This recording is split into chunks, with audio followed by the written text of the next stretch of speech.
Darwin টেস্টে ইতিহাস গড়ার পর ম্যাকাই তো টাইগাররা দারুণ কিছু করবে সেটাই সবার প্রত্যাশা ছিল, কিন্তু টেস্টের প্রথম সেশনটায় একেবারে ভুলে যাওয়ার মতো কেটেছে বাংলাদেশের। এই মুহূর্তে ব্যাটিং বিপর্যয় রয়েছে, নাজমুল শান্তরা একে একে সবাই উইকেট হারিয়ে যাওয়ার আসা যাওয়ার মিছিলে যোগ দিচ্ছে।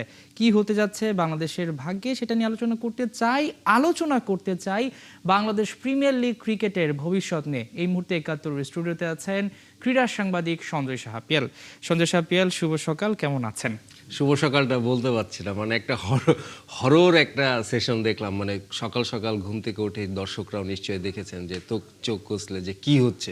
মানে শুরুটা এমন হয়েছিল, আপনি যদি দেখেন মনে হচ্ছিল যে কেউ কেউ বলছিল যে মনে হচ্ছে যে ফুটবল খেলার স্কোর দেখা যাচ্ছে। মানে বাংলাদেশের আপনি 5 উইকেট পড়ে গেছে, বাংলাদেশ 5, ওদিকে আপনার 12, মানে 12 রান মাত্র। তো এমন একটা আসলে আমার যেটা মনে হয়েছে যে যে ভয়টা আমরা পাচ্ছিলাম, মানে আমরা জানি যে ডারউইনে সেই অস্ট্রেলিয়ার যে গর্বের যে মৌচাকে আমরা যে ঢিলটা মেরেছি, আমাদের দল যে ঢিলটা মেরেছে, তারপরে কিন্তু তারা হুল ফোটানোর জন্য একদম মানে দলে বলে 4-5 থেকে আপনি দেখেন যে ওই কন্ডিশন সকালে ম্যাকায়ে তারা যেটা করেছে, যে টস জিতে যে ভুলটা তারা বলছিল যে ভুলটা তারা ডারউইনে করেছে, এখানে সেটি করেনি। টস জিতেই তারা আপনার বোলিং নিয়েছে এবং স্টার্কের হাতে যে লাল বল, শক্ত লাল বলটা যে দেয়া হয়েছে, চারদিকে বাতাস, আপনার ওইখানে ঠান্ডা দেখলাম যে 20 ডিগ্রির মতন, মানে সব কিছু মিলিয়ে টেস্টের ফার্স্ট সেশন অনেকটা ওই আপনার ছবি রিলিজ করে না, নতুন ছবি যেমন ফার্স্ট ডে ফার্স্ট শো,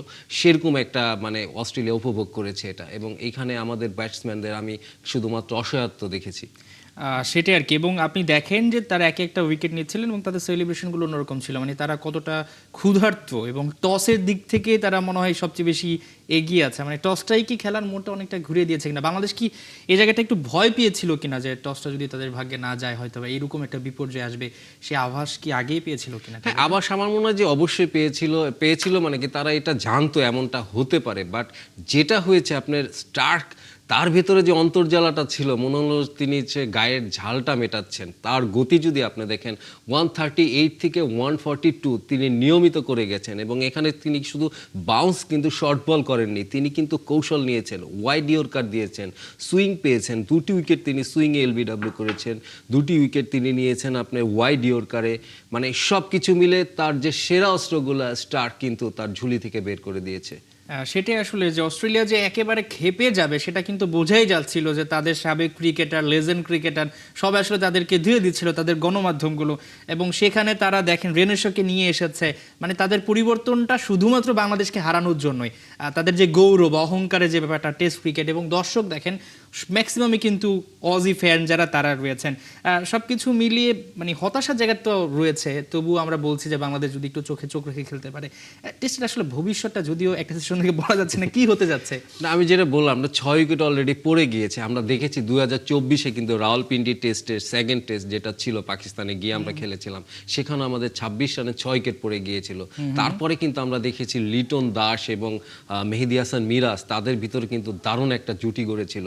কিন্তু এইখানে আনফরচুনেটলি আমি যেটা আশা করেছিলাম, মুশফিকুর রহিম এবং লিটন তাদের এখানটা এসে অন্তত সেই যে আপনার জোয়ারের যে মানে বাঁধটা যে ভেঙে গিয়েছিল, সেটা অন্তত তারা বাঁধের মতন করে ঠেকা দিতে পারবে।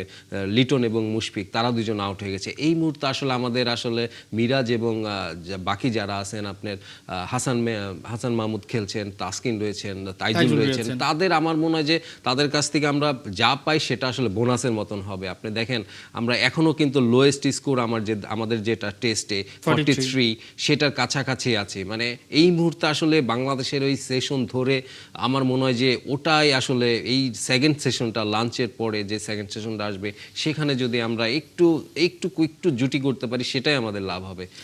কি মনে হচ্ছে আসলে, যে টস তো একটা ব্যাপার রয়েছে বাংলাদেশের, এটাকে কি আপনি ভাগ্য বলবেন নাকি বাংলাদেশ আসলে বাজে ক্রিকেটটা খেলছে? বাতাসও একটা ফ্যাক্ট রয়েছে, আপনি বলছিলেন ঠান্ডা ওয়েদার, সেই সঙ্গে নতুন বল আমরা দেখতে পেয়েছি। যদি ফার্স্ট টেস্টে ফিরে যায় ডারউইনে, সেখানেও লিটন, মুশফিক, ওনারা একটা সময় 3-4টা উইকেট পড়ে যায় যখন নতুন বল নেয় অস্ট্রেলিয়া। এই জায়গাটা থেকে কি বাংলাদেশ একটু পিছিয়ে গেল কিনা? না, অবশ্যই। আপনি এটা যদি বলেন, আপনি বলছিলেন যে আমরা ডারউইনে যেমনটা দেখেছি, আমরা তানজিদ তামিমকে যেমন দেখেছি, আমরা মমিনুলকে যেমন দেখেছি, বাট অন্যান্য যারা খেলেছেন তাদের যেটা দেখেছি সেটা কেন এখানে দেখলাম না? আমার মনে হয় যে মাঝের যে কয়েকটি দিন গিয়েছে, 4টা দিন, এখানে আমরা আসলে বাইরের থেকে কিন্তু অনেক কিছুই বলবো, বাট মেন্টাল প্রিপারেশনটা ব্যাটারদেরই নিতে হবে। আমার মনে হয় কোনো কারণে তানজিদ তামিম কিন্তু প্র্যাকটিসও করতে পারেননি, তার কাঁধে ঘাড়ে একটা সমস্যা ছিল।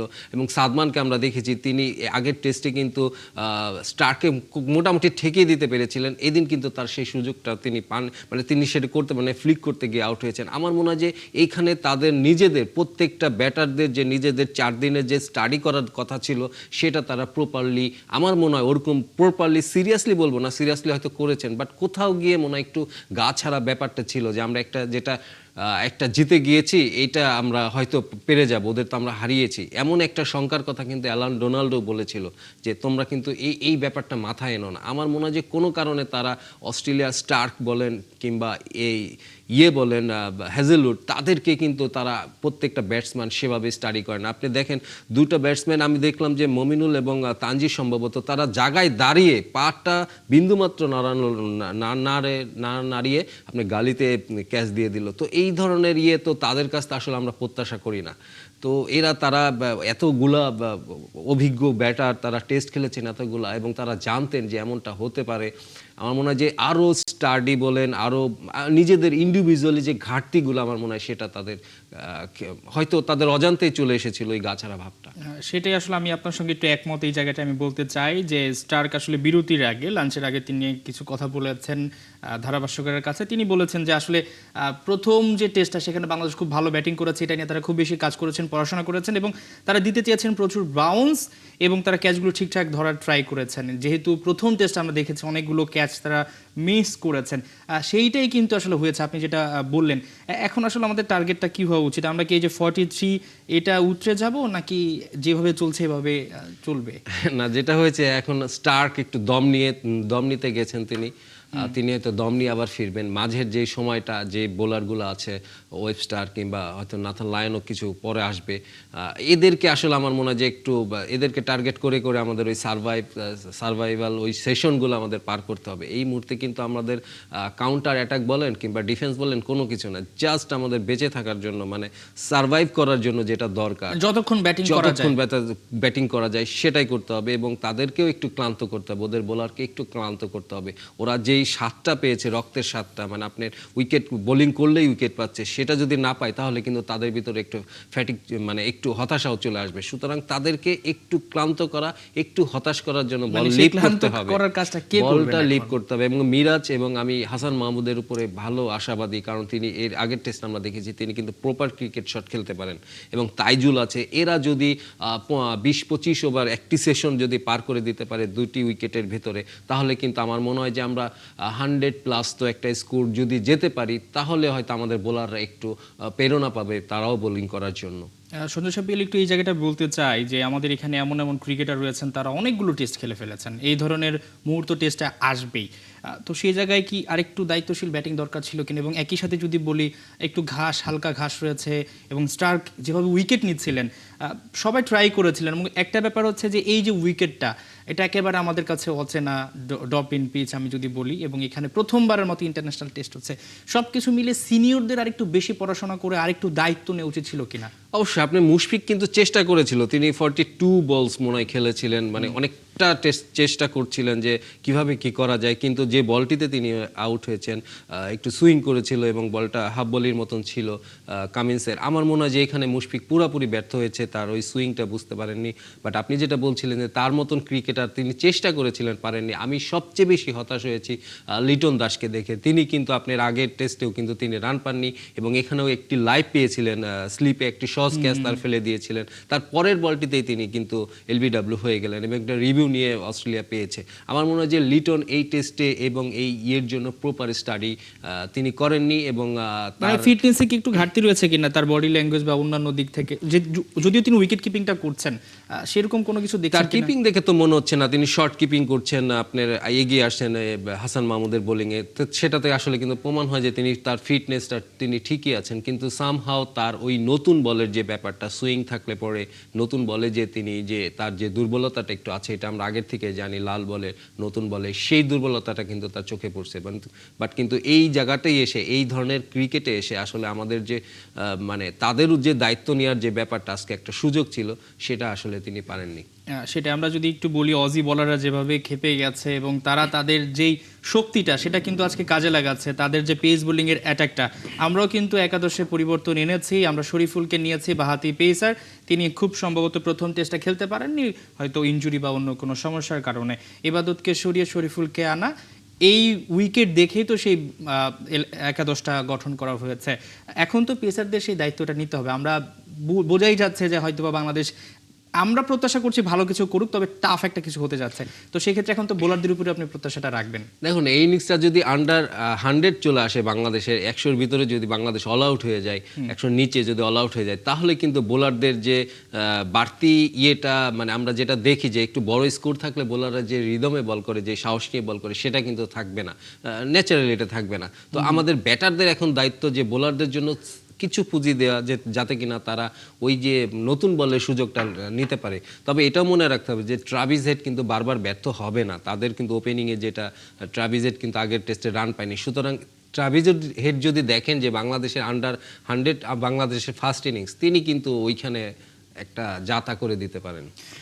আমরা টেস্ট নিয়ে তো অবশ্যই আলোচনা করব। টেস্টে বাংলাদেশ ভালো কিছু করবে, এখান থেকে ঘুরে দাঁড়াতে হবে। অনেকগুলো সেশন বাকি রয়েছে, একটা সেশন দেখে বিচার করা যাবে না। সঞ্জয় সাপিয়ালি একটু বাংলাদেশ প্রিমিয়ার লিগ ক্রিকেট, এটার ভবিষ্যৎ নিয়ে জানতে চাই। এটা এই বছর হচ্ছে না, সেটাই কিন্তু বিসিবি বস তিনি জানিয়ে দিয়েছেন। নানা সময় আমরা দেখি যে কোয়াব, ক্রিকেটার্সদের যে অ্যাসোসিয়েশন, তারা নানা সময় কথা বলে। এবার একটু চুপচাপ মনে হচ্ছে কিনা, নাকি তাদের সঙ্গে আগেই কোনো একটা আলোচনা হয়েছে?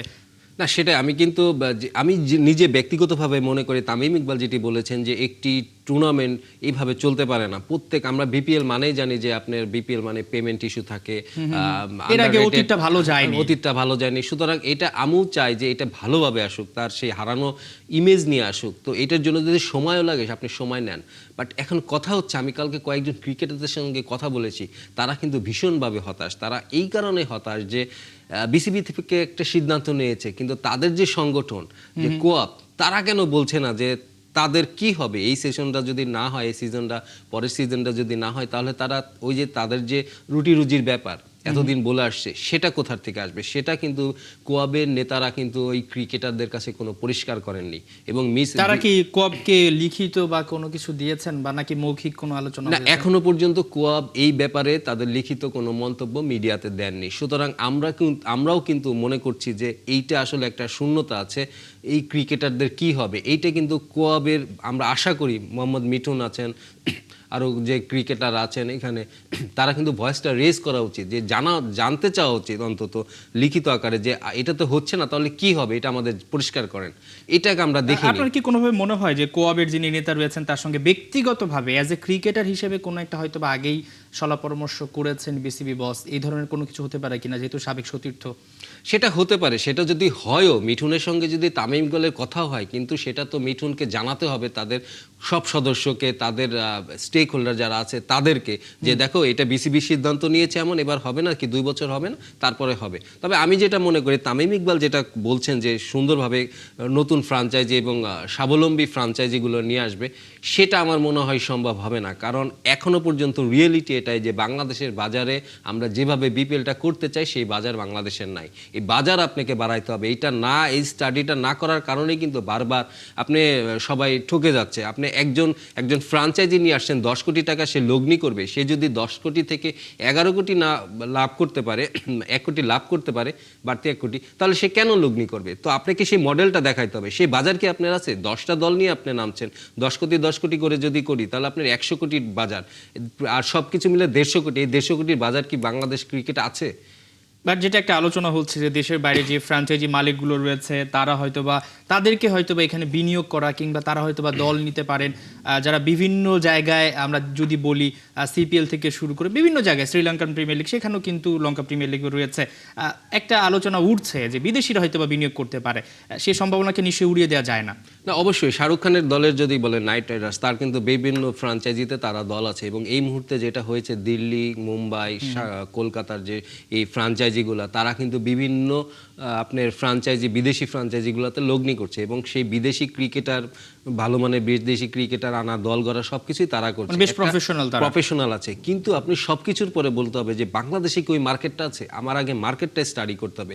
আমার মার্কেট যদি হয় 50 কোটি টাকার, তাহলে কিন্তু আমার টুর্নামেন্ট আয়োজন করতে হবে 40 কোটি টাকার ভিতরে, তাহলে পরে আপনার ওইটা এজন্যই তো হয়তো বা তামিম ইকবাল একটু সময় নিচ্ছেন যে লসটা না হয় বা একটু গুছিয়ে আনা যায়, এবং যেটা বলছেন যে যেটা হয়তো বাংলাদেশে কখনো হয়নি বা নতুন একটা ফরম্যাট নিয়ে আসার ট্রাই করতেছেন তিনি, আসলে যেটা শুনতেছি, তো সেই ধরনের কোনো কিছু হতে পারে কিনা? নতুন ফরম্যাট বলতে তো আপনার দ্য 100 এর মতন একটা ফরম্যাট আছে বাজারে, আর একটি যে মডেল আছে আসলে এই ফ্রাঞ্চাইজি যে মডেল আইপিএল কিংবা ক্রিকেটের যে এটা বাস্কেটবল, আমেরিকান বাস্কেটবল থেকে। তো এটা আপনি সফল তখনই হবে যখন নাকি আপনি বরিশালের খেলা বরিশালের মাঠে রাখবেন। আপনার এক মিরপুর, চিটাগাং আর সিলেট দিয়ে কিন্তু আপনার বিপিএলটা হবে না। সুতরাং আমাদের লজিস্টিক অনেক সমস্যা আছে, আমাদের বাজার সীমিত আছে। তো এই সব কিছুই স্টাডি করে আসলে বিপিএলটা একটা নতুন ভার্সন হতে পারে, সেটা বিপিএল 2.0 ভার্সন হতে পারে। তো সেক্ষেত্রে আমি যেটা বলতে চাইবো যে বিপিএল নিয়ে নানান রকম আলোচনা রয়েছে এবং আপনি যেটা বলছিলেন কোয়াবের কথা, মাঝে মধ্যে কিন্তু আমরা এই ব্যাপারটাও শুনি সোশ্যাল মিডিয়ায়, যেহেতু তামিম ইকবাল এর কারণে কোয়াব মাঝে মধ্যে কথা বলে না। আপনার কি কোনোভাবে মনে হয় যে বা যারা সমালোচনা করেন কোয়াব মাঝে মধ্যে খুব মানে একপাক্ষিক সিদ্ধান্ত নেয়, বা এই ধরনের যে তামিম ইকবাল দেখে তারা নাকি মাঝে মধ্যে অনেক কথা বলতে পারে না, চুপচাপ থাকে, বা অনেক কিছুতে তারা ভয়েস রেজ করতে পারে না, এই জায়গায় কি আপনি কখনো ব্যক্তিগতভাবে কখনো মনে হয়েছে কিনা এই ধরনের বিষয়? না, এটা কিন্তু হয়ে যায়। আপনি তামিম ইকবাল নিজে একজন ক্রিকেটার ছিলেন, তার সঙ্গে সব ক্রিকেটারদের সম্পর্ক আছে কোনো না কোনো ভাবে, হয়তো ভাই, কারো বড় ভাই কিংবা বা এরকম আছে আর কি, সবার সঙ্গে সম্পর্ক আছে। তো সবাই ভাবে যে যেহেতু উনি আছেন, এটা সরি, এটা কথা বলা যাবে কিনা এমন একটা ব্যাপার তো আছে। আর মিঠুনের সঙ্গে তার ঘনিষ্ঠতা আমরা দেখেছি, ভালো একটা আন্ডারস্ট্যান্ডিংও দেখেছি আমরা। সরি। তো যেটা হয় যে আপনার বিসিবি এবং কোয়াব, এটা কিন্তু আসলে একটা দুটা আসলে ভিন্ন ইয়ে। এখানে স্বার্থর সংঘাতটা কিন্তু চলে আসবে তখনই যখন নাকি আপনার ঘনিষ্ঠতা বাড়বে। তা আমার মনে হয় যে কোয়াবের এই স্বকীয়তাটা রাখা উচিত, এখনও রাখা উচিত, যে বিসিবির সাথে ঘনিষ্ঠতা যদি আপনি যেটা বলা যায় এবং বলা হয় যে বিসিবির সঙ্গে তাদের ঘনিষ্ঠতাটা বেশি, এটা আসলে দূর করতে হবে। এবং কোয়াবের কিন্তু সব কিছুর পরে কোয়াবের স্বার্থটা কিন্তু এই ক্রিকেটারদের স্বার্থই।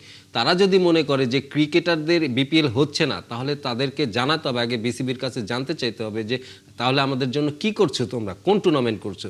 যদি এই টুর্নামেন্ট না হয়, এই এ না হয়ে বি হয়, তাহলে সেটা তাদের ক্রিকেটারদের কাছে জানাতে হবে। কিন্তু এখনো পর্যন্ত আমাদের কাছে যে ইনফরমেশন আছে সেটা হলো যে কোনো ক্রিকেটারই আসলে জানে না যে এই বিপিএল না হলে আসলে কোন টুর্নামেন্ট হবে। সেটার উত্তর হয়তো বা খুব দ্রুত আমরাও জানতে পারবো। আমরাও এখন পর্যন্ত জানতে পারিনি যে এটার আসলে কি হতে যাচ্ছে। তবে নিশ্চয়ই তামিম ইকবাল যেহেতু নিজে ক্রিকেটার ছিলেন এবং তিনি হয়তো বা ভালো কোনো কিছু এখানে নিয়ে আসবেন, সে প্রত্যাশা করছি। আপনাকে অসংখ্য ধন্যবাদ আমাদেরকে সময় দেওয়ার জন্য। দর্শক, আমরা আলোচনা করছিলাম বাংলাদেশের যে টেস্ট রয়েছে মেকাইটে, সেখানে ভরাডুবি চলছে। একই সঙ্গে আলোচনা করছিলাম বাংলাদেশ প্রিমিয়ার লিগ বিপিএল এর ভবিষ্যৎ নিয়ে। ছিলেন আমাদের সঙ্গে ক্রীড়া সাংবাদিক সঞ্জয় সাহাপিয়াল।